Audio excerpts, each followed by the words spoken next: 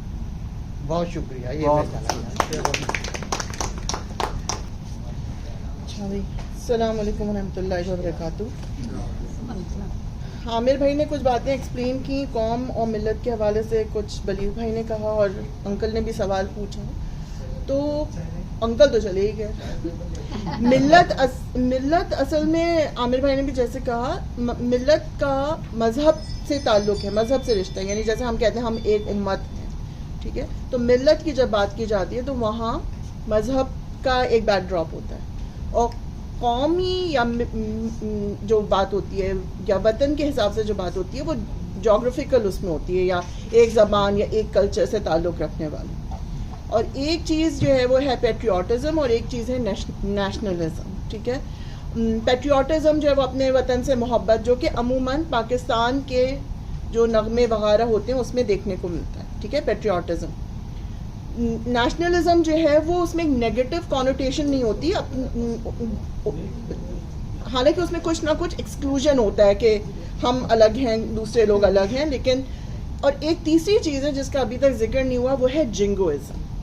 جنگوازم جو ہے نا وہ ایک بالکل ہی ایک نیگیٹو کنسیپٹ ہے. اس کے اندر اپنے آپ کو سپیریئر سمجھنا، دوسروں کو انفیریئر سمجھنا، اور بالکل اس کے اندر ایک جس کو کہتے ہیں چیسٹ تھمپنگ جنگوازم.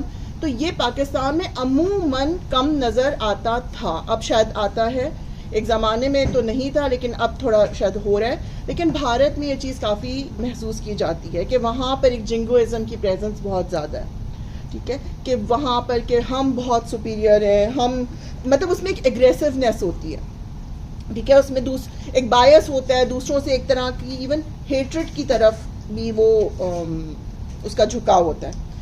تو پاکستان میں ملی نغمے جو ہیں وہ بے شک ہوتے ہیں، جس کے اندر ایک اسلام کا ایک بیک ڈراپ ہوتا ہے. بھارت میں یونائٹ کرنے کے لیے بہت سے جو حب الوطنی والے گانے وغیرہ بنائے گئے، قومی نغمے، ان میں کہ سارے مذہب والے ہم سب ایک ہیں، یہ والا درس ہوتا ہے. اور وہ شاید ضروری اس لیے کیونکہ ادھر جو جنگوازم بہت زیادہ ہے اس کو کاؤنٹر کرنے کے لیے، کہ وہاں پر کیونکہ دیکھا جائے تو بھارت میں یونائٹ کرنے کے لیے لوگوں کو کوئی ایک چیز نہیں تھی. ابھی میں کہہ رہی ہوں تھی، کیونکہ وہاں پہ لوگوں کی ساؤتھ کی، نارتھ کی آپ دیکھیں زبانیں الگ، کلچر الگ، بیک گراؤنڈز الگ، ایتھنیسٹیز الگ، اور مذہب بھی الگ. تو اب ریسنٹلی جب یہ کاکروچ جنتا پارٹی کھڑی ہوئی تو بھارت کے نوجوانوں، اور صرف بھارت نہیں بلکہ پاکستان، بنگلہ دیش اور دوسری جگہوں پہ بھی نوجوانوں کو ایک طرح کا یونیفائڈ کرنے کا یا ایک دوسرے سے اتحاد کا ایک پلیٹ فارم مل گیا، کہ سب لوگ، سب نوجوان اور بڑی عمر کے لوگ بھی اپنا زمانہ یاد کر کے ان کو ایک یہ موقع مل گیا کہ یہ چیز ہم سب کو یونائٹ کرتی ہے. اس چیز کا کوئی تعلق نہیں ہے کہ کوئی ساؤتھ انڈیا سے ہے، نارتھ انڈیا سے ہے، مسلمان ہے یا ہندو ہے یا سکھ ہے یا عیسائی ہے یا پارسی. اس کا تعلق یہ تھا کہ ہم سب نوجوان ہیں اور ہمارے ساتھ ایک ظلم ہو رہا ہے جو کہ ارباب اقتدار والے لوگ کر رہے ہیں، اور ہم سب کس چیز پہ یونائٹڈ ہیں کہ ہمارے ساتھ یہ جو سلوک کیا جا رہا ہے، جو ہم سب کو اس کی وجہ سے تکلیف ہے، ہم اس پہ یونائٹ ہو رہے ہیں. جو کہ اس سے پہلے مجھے محسوس ہوتا ہے، اور شاید میں غلط ہوں یہاں پہ، میں تو شاعری اس کے حساب سے، اچھا نا مجھے بات تو کرنے دیں، میں کوئی تمہید بانی ہوتی پھر میں بھول جاتی ہوں، یہ مت کریں، اپنی باری میں بات کریں، میں کوئی تمہید بان رہی ہوں. اینی ویز، تو جہاں تک بات ہوئی اقبال کی، تو اقبال نے یعنی ایک زمانے میں 1904 میں اتحاد رسالہ تھا، اس کے اندر سارے جہاں سے اچھا ہندوستاں ہمارا، ہم بلبلیں ہیں اس کی یہ گلستاں ہمارا. تو وہ وطن کے حساب سے ہی شاعری کی تھی. اس وقت ملت کی پریزنس شاید اس طرح سے نہیں تھی. ملت اقبال میں بعد میں آئی ہے. اور اسی نظم کا آگے حصہ اے عرض پاک، نہیں اس میں نہیں ہے، سوری یہ دوسری نظم ہے، اے عرض پاک تیری حرمت پہ کٹ مرے ہم. ہے خون تیری رگوں میں اب تک رواں ہمارا. تو یہ وطن کے حساب سے ہی اقبال نے شاعری کی تھی. اور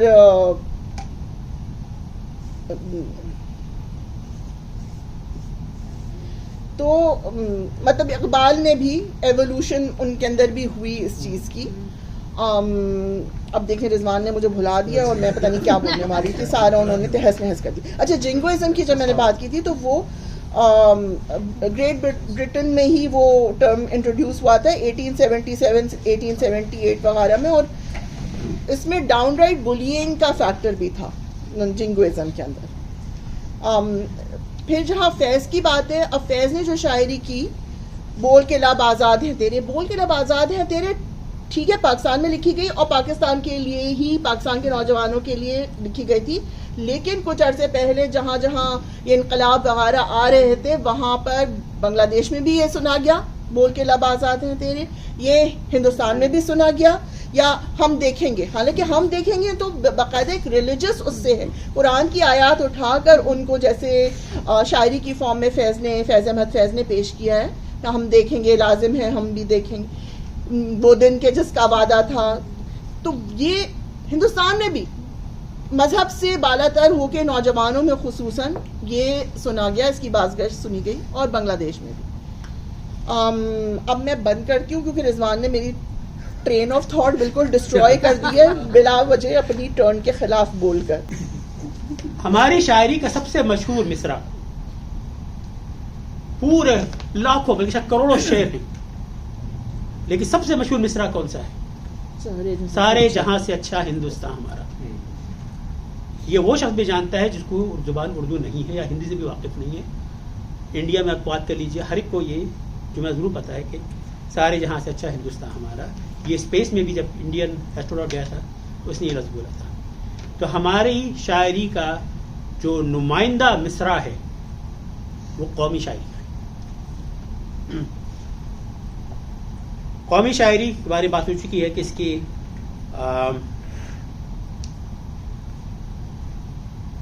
وہ ہے شاعری ہے جس کے بارے میں قومی موضوعات پر بحث کرتے ہیں, وہ شاعری ہے. تو اب اس کے جب دیکھتے ہیں تو اس کے تانے بانے ہماری شاعری کی ایک پرانی صنف ہے شہر آشوب, اس سے ملتے ہیں. قومی شاعری نئی چیز ہے, اصل تھا ہمارا شہر آشوب.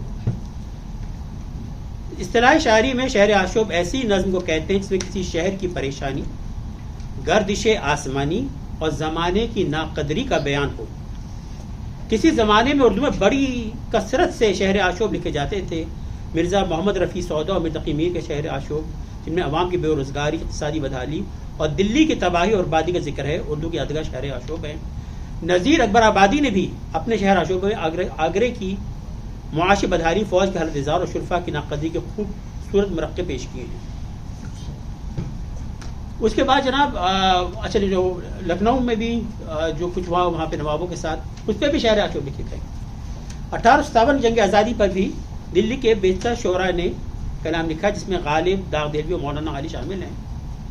ابھی حال تک میں غالب پہ ایک الزام دھرتا تھا کہ انہوں نے 1857 کے بارے میں کچھ زیادہ نہیں لکھا, کچھ نہیں لکھا. تو میرا اس میں خیال غلط ثابت ہو گیا. مجھے ان کی ایک شعر آشوب مل گئی جس میں آپ کو 2 شعر کو سنا دیتا ہوں جو 1857 کے بارے میں غالب نے لکھے ہیں. اب غالب سیکولر آدمی ہیں, یاد رہے. یہ خط ان کے خطوط میں بھی نظر آتا ہے کہ اس زمانے میں جو بدحالی تھی اور جو انریسٹ, جو لوگ پریشان تھے. اب یہ لکھتے ہیں, غالب لکھتے ہیں, چوک جس کو کہیں وہ مقتل ہے. یہ دلی کے بارے میں لکھ رہے ہیں. چوک جس کو کہیں وہ مقتل ہے, گھر بنا ہے نمونہ زندہ کا.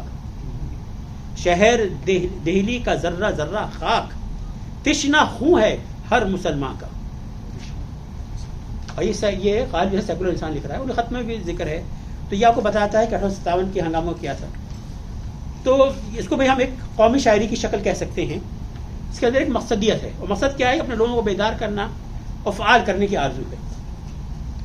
لیکن بہرحال ہمیں اردو شاعری میں سب سے اہم شاعر اس حوالے سے علامہ اقبالی نظر آتی ہے. اس کا پہلے آپ کو میں نے مصرع ہی بتایا تھا. 1905 سے پہلے کی اقبال کی نظمیں متحدہ ہندوستان کی قومی شاعری کا سنہری دور ہے, جس میں ہمالا تو کہتے ہیں کہ انہوں نے 9ویں جماعت میں لکھی تھی شاید ہمالا, واللہ عالم. ترانہ ہندی, ہندوستانی بچوں کا گیت جیسے قومی نظم شامل ہیں، جس میں بنیادی وجہ یہ ہوتی تھی کہ ملک کے حسن کی تعریف، اس کی تاریخ، اس کے لوگوں کی پذیرائی اس میں عیاں ہوتی تھی. سارے جہاں سے اچھا ہندوستان ہمارا، ہم بلبلیں ہیں اس کی گلستان ہمارا. مذہب نہیں سکھاتا آپس میں بیر رکھنا، ہندی ہیں ہم وطن ہے ہندوستان ہمارا. یونان و مصر و روما سب مٹ گئے جہاں سے، اب تک مگر ہے باقی نام و نشان ہمارا. اقبال نے رام اور گرو نانک پہ بھی شاعری کی ہے، جو کہ قومی شاعری کے زمرے میں براہ راست تو نہیں آتی، لیکن اس کا مقصد وہی ہے جو کہ قومی شاعری کا مقصد ہوتا ہے. اقبال نیا شوالہ جو بڑی مشہور ایک نظم اس میں لکھا ہے، بڑے خطرناک جملہ لکھا ہے، اور مصرع کہہ گئے ہیں، خاک وطن کا مجھ کو ہر ذرہ دیوتا ہے. ٹھیک ہے نا. لیکن یہ بات کی جو شاعری تھی ان کی سے اور لوگوں نے ذکر کیا، ان کے مذہب کا غلبہ آ گیا، تو آ کے انہوں نے اسی بات کی نفی بھی کہی. کہتے ہیں کہ ان تازہ خداؤں میں بڑا سب سے وطن ہے، جو پیرہن اس کا ہے وہ مذہب کا کفن ہے.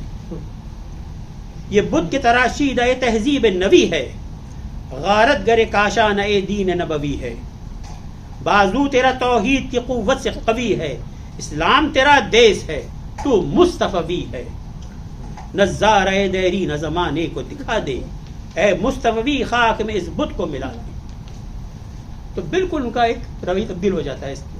اچھا ابھی یہ میں نے بہت عرصے سے پہلے سے جانتا ہوں، یہ بات ہے منصوب حضرت اس پہ کنفرم کریں گے کہ نہرو چاہتے تھے کہ سارے جہاں سے اچھا ہندوستان ہمارا نیشنل اینتھم بن جائے، لیکن وہ نہیں بن سکا. سنا یہ ہے کہ لوک سبھا میں صرف ایک ووٹ سے یہ تحریک ہار گئی تھی اور پھر ان کا دوسرا ترانہ بن گیا تھا. تو کیونکہ اس پہ خلاف یہ بھی تھا کہ اقبال جو پھر بہت اینٹائی یونائٹڈ انڈیا کے ہو گئے تھے، اور انہوں نے دینی شاید ان کو غالب ہو گئی، تو یہ ان کو ڈسکوالیفیکیشن کے لیے ایک کوئی گراؤنڈ مل گئے تھے. اچھا یہ جو مذہبی رنگ تھا یہ تقسیم کے بعد پاکستان کے اور لوگوں نے ذکر کیا، پاکستان کے اندر قومی شاعری کے اندر بڑا داخل ہو گیا. اب بڑے اچھے شعر شروع کے تھے، جیسے تھے اور بچوں سیر کرائے تم کو پاکستان کی جس کی خاطر ہم نے دے قربانی لا کو جان. بڑا اچھا ہے بچوں کا، اس میں بے ضرر سا ہے، کوئی اس میں ایسا نہیں ہے. یا جمیل الدین علی کا جیوے جیوے پاکستان، ٹھیک ہے نا، وہ بڑا مشہور ہے، بڑے ایک آپ خاص دن میں سنا ہوگا. حالانکہ اگر جمیل الدین علی کی ویڈیوز آپ دیکھیں موجود ہیں کہ جب وہ جیوے جیوے پاکستان گاتے ہیں، جس طرز پہ وہ گانا چاہتے تھے وہ ہے وہ جو ایک فلم کا گانا ہے بھولا بھولا میرا نام ہنسنا گانا میرا کام. تو وہ جیوے جیوے پاکستان اس طرح سے وہ گاتے تھے، اور کہتے تھے کہ اس طرز پہ ہی ہونا چاہیے تھا، لیکن وہ باہر ہے. اللہ کا شکر سرچ پہ نہیں ہوا. اچھا چاند میری زمین پھو میرا وطن، ساقی جاوید کا، مسرور انور کا سونی دھرتی. اب سونی دھرتی اللہ رکھے کے اندر بھی ایک مذہب کا ہلکا سا رنگ آتا ہے، کہہ رہے ہیں اللہ رکھے، ٹھیک ہے نا. جب قوم کسی خاص مذہب و ملت سے منسوب ہو جاتی ہے تو اس کی قومی شاعری کو ملی شاعری کہا جاتا ہے. ملی نغمہ خالص پاکستانی صرف اور پہلے کسی نے ذکر کیا نا، کہیں نہیں ہوتی شاعری. اس کا موضوع پاکستان بھی ہے، یعنی ایک زمین بھی ہے، وطن بھی ہے، کنٹری ہے، نیشن ہے، اور عالم اسلام بھی ہے. یہ آپ کو صرف پاکستان کے اندر ملے گی. یہ قومی شاعری کا یہ رنگ جو ملی شاعری ہے، کیونکہ پاکستان نظریاتی ملک ہے، لہذا اس طرح کی شاعری ایک سیاسی ضرورت ہے، کیونکہ اسے جسٹیفائی کرنا تھا. اور عموماً قومی شاعری کا یہ ہوتا ہے کہ اس کے محرکات یہ ہوتے ہیں کہ وہ پروپیگنڈا کے طور پہ استعمال کی جاتی ہے، مقابلے کرائے جاتے ہیں، یہ سرکاری طور پہ اسپانسر کیا جاتا ہے اس طرح کی شاعری کو. ہاں انڈیویجولس بھی ہوتے ہیں، وہ ایسا نہیں کہ انڈیویجولس اپنی نہیں کرتے، لیکن ایک حکومتی عنصر سے شامل ہوتا ہے. اب جب جمیل الدین علی صاحب کی ہے ہم زندہ قوم ہیں پائندہ قوم ہیں، اس میں لکھتے ہیں اخلاص یقین تنظیم ہے ملت کا منشور، ہر جاد و منزل پر ملت کے دل کا نور. ٹھیک ہے نا. اللہ نبی قرآن ہم زندہ قوم ہیں پائندہ قوم ہیں. تو آپ کو یہ صاف نظر آتا ہے اس کے اندر کہ یہ ملی شاعری ہے. اور یہ مذہبی رنگ پاکستان کے فوجی نغموں میں اور بھی زیادہ نمایاں ہو جاتا ہے. رئیس امروہی کا اللہ کے وعدے پہ مجاہد کو یقین ہے. ٹھیک ہے نا. اچھا اس میں ایک بڑی دلچسپ بات یہ ہے قومی شاعری کے حوالے سے، پتہ نہیں ہوگا علم ہے یا نہیں، کہ جان ایلیا کی کم سے کم ان کی زندگی میں کبھی کوئی شاعری گائی نہیں گئی سوائے ایک کے. ٹھیک ہے. عموماً ہوتا ہے کہ شاعر مشہوری سے وجہ سے ہوتے ہیں کہ وہ ان کے ان کو کچھ گائک مل جاتے ہیں, ان کو کچھ لوگ گاتے ہیں, لیکن جو نہیں لکھا ایسا نہیں تھا. صرف ان کی ایک ملی نغمہ ہے جو کہ 1965 کی جنگ میں تھا, ہم اپنے سب شکنوں کو سلام کہتے ہیں. یہ نغمہ تاج ملتانی کے آواز میں پیش کیا گیا تھا. یہ جون ایلیہ کا واحد کلام ہے جو کہ گایا گیا تھا. ترقی پسند تحریک میں بھی اس کا آج کل ذکر ہوا, کافی ذکر ہوا اس کا. قومی شاعری کا ایک رنگ رہا ہے جو اس میں ایک بہت ہی اہم شعر آتا ہے قومی شاعری کے حوالے سے, اور وہ فیض کا اگست 1947.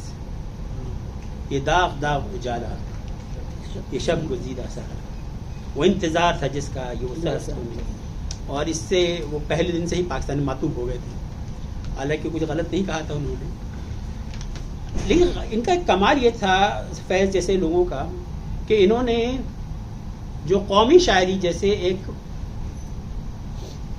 ایک ایسے موضوع کو جس کے تغزل کی گنجائش نہیں ہے, ہر چیز بڑی ڈائریکٹ ہوتی ہے, بلنٹ ہوتی ہے, ایگریسو ہوتی ہے, اس کے اندر بھی فیض جیسوں نے اس کے اندر ایک تغزل لے کر آئے, اشارے لے کر آئے, اور ایک خوبصورت استعارے لے کر آئے. ڈھاکہ سے واپسی پر ہم کے ٹھہرے اجنبی اتنی مدارتوں کے بعد, پھر بنیں گے آشنا کتنی ملاقاتوں کے بعد, کب نظر میں آئے گی بے داغ سبزے کی بہار, خون کے تھبے دھلیں گے کتنی برساتوں کے بعد. سب اشارے, کیا خوبصورت باتیں, کیا شاعری ہوتی, یہ ہوتی ہے حسین شاعری نا. تو یہ قومی شاعری میں یہ لیفٹسٹ تھے, لیکن یہ اس کا کوئی لیفٹ سے کوئی تعلق نہیں, اس کا کوئی کمیونزم کوئی پروگریسو تعلق نہیں, خاص یہ قومی جذبے کے تحت کہی یہ بات. اس میں ایک دفعہ بھی نہ بنگلہ دیش کا نام ہے نہ پاکستان کا نام ہے, صرف ایک عبد جذبات کا ہے, اور انتہائی خوبصورت طریقے سے.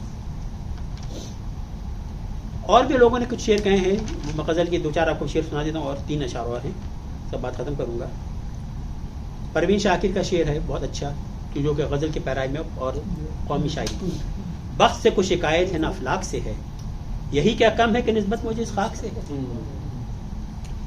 افتخار عارف, مٹی کی محبت ہم آشفت سروں نے وہ قرض اتارے ہیں کہ واجب بھی نہیں. راحت اندوری کا, صدی کا خون ہے شامل یہاں کی مٹی میں, کسی کے باپ کا ہندوستان تھوڑی.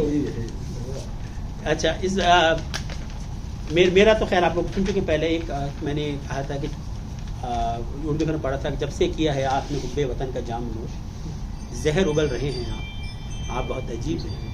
اور ہوتا یہی ہے کہ جب حب وطن میں آ جاتے ہیں تو جنگزم بھی آ جاتا ہے اس کے اندر, اور ایک نیشنلسٹ کے بجائے آپ جو ہے, اور یہ قومی شاعری کے بجائے قوم پرستی پہ اتار آتے ہیں. تو باہر اس چیز سے ہمیں اجتناب کرنا چاہیے. شکریہ.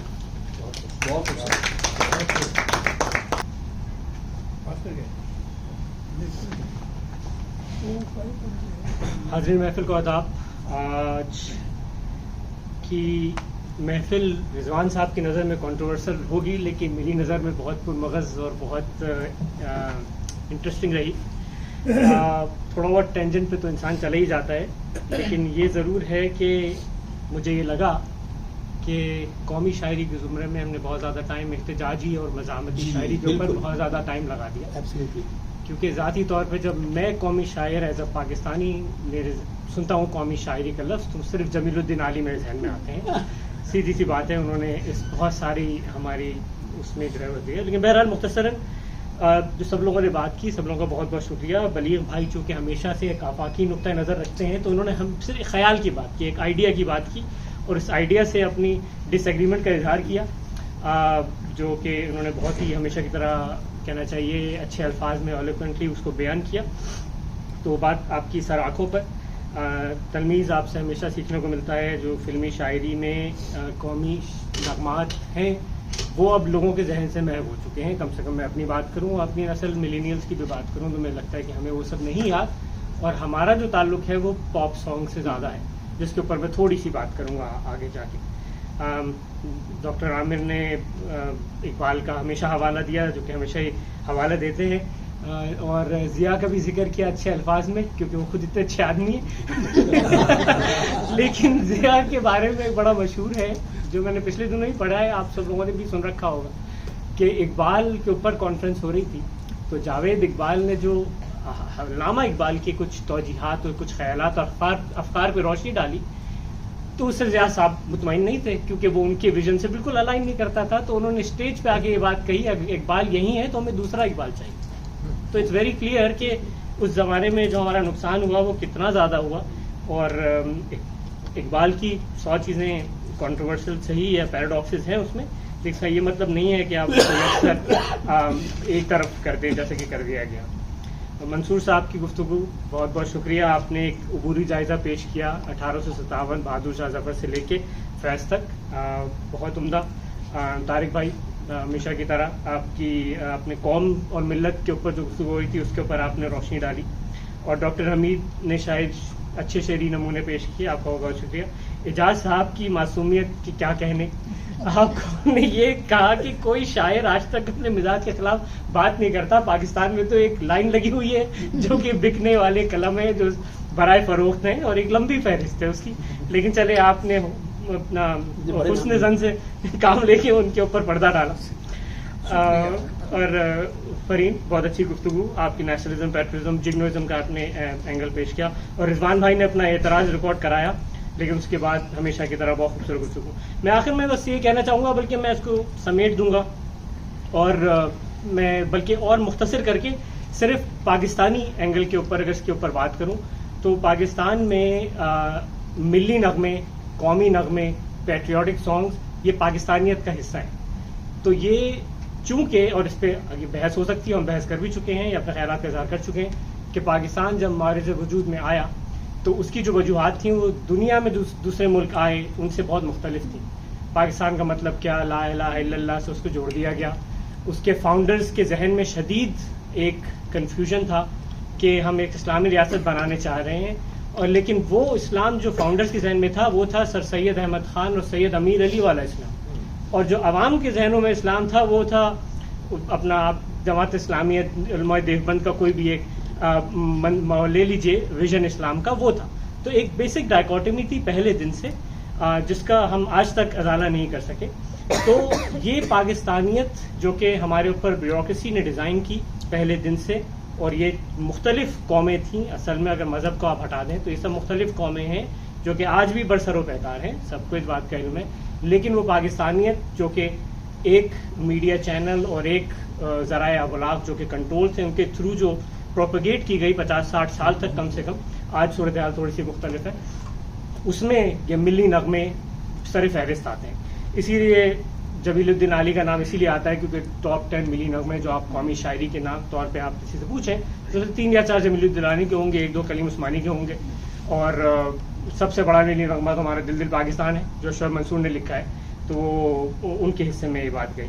اچھا, ایک جملہ مترجمہ پیش کرتا چلوں تلمیذ کہ اگر آپ کے نظر یا سماعتوں سے گزرا ہو ہندوستانی فلموں میں جو ملی نغمے ہیں اس میں منوج منتشر کا تیری مٹی کیسری فلم کا جو گانا ہے, اگر آپ نے نہیں سنا, بہت عمدہ گانا ہے, اور اس میں بالکل کسی نیشنلزم یا مذہب کا اس طرح کوئی رنگ نہیں ہے, اور انہوں نے بہت عمدہ گانا لکھا ہے جو کہ تمہارے حوالے وطن ساتھیوں کے لیول کا تو نہیں ہے لیکن آج کے حساب سے بہت اچھا گیت انہوں نے لکھا ہے. آخر میں یہی کہوں گا کہ ہمارے لیے ایک ملی نغمہ, یہ میرے لیے ایز اے ملینیئر جو ملی نغمے کا کانسیپٹ ہے میں نے بیان کیا کہ یہ جمیل الدین علی کے اس سے شروع ہوا, لیکن بہت جلدی وہ پاپ سانگس کے تھرو ہی ہم لوگ اس کو جانتے ہیں. کوئی آپ کسی سے ملی نغمے کو بولیں تو سب سے پہلے دل دل پاکستان بتائے گا آپ کو, اس کے بعد پھر جذبہ جنون بتائے گا, اور جذبہ جنون ایک کرکٹ کے لیے لکھا گیا تھا, 96 کے ورلڈ کپ کے لیے آپ کا اینتھم تھا. اور آج بھی یہ روایت چل رہی ہے کہ جو آج کے نئے ملی نغمے ہیں وہ بظاہر کرکٹ کے لیے لکھے جاتے ہیں, PSL کا اینتھم ہر سال آتا ہے, لیکن وہ اصل میں نیشنل سانگز ہوتے ہیں, وہ اصل میں قوم کو ایک ساتھ مل کے کچھ کام اٹھانے کے لیے اور ایک دوسرے کی ہمت بڑھانے کے لیے اس کے لیے لکھے جا رہے ہیں. تو وہی جو ٹرینڈ جذبہ جنون نے 96 میں شروع کیا تھا, جنون سے جو صابر ظفر نے لکھا تھا, وہ آج بھی ہر سال نیا اینتھم آتا ہے اور اس میں قومی نغمہ زیادہ ہوتا ہے, کرکٹ کی بات اس میں کم ہوتی ہے. بہرحال میں گفتگو کو یہیں سمیٹتا ہوں, اور آپ سب لوگوں کی شرکت کا اور خیالات کا بہت بہت شکریہ, اور باضابطہ اختتام کرتے ہیں. اس کے علاوہ گفتگو